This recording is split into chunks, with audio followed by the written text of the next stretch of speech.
Yes, Granny. Well, dear, it seems that a lot of the relatives bringing in, their family member come resident into the unit here seem to be, quite unprepared.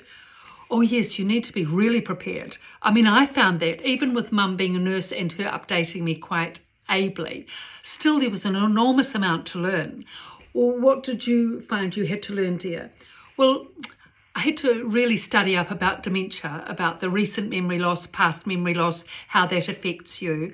Then the layout of the unit, where things are, who to go to for various things, whether it be the nurse, the clinical manager, the carer, all that sort of thing. And then organising for a doctor's meeting. I mean, that takes a lot. Oh, yes, those doctor's meetings. It's very important to be prepared for those, I know.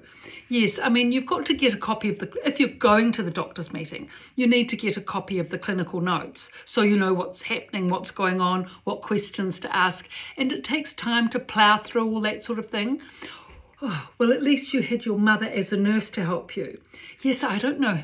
Otherwise, I think you just have to ferret around and find a friend or a family member who's a carer or a nurse that works in a dementia unit and ask if they'd sit down with you for an hour or two and give you a rough outline as to what you need to prepare for and work on, because otherwise you just come into the unit. It's a big shock, too much to learn in too short a space of time, and it's really disorientating both for the relative and the resident.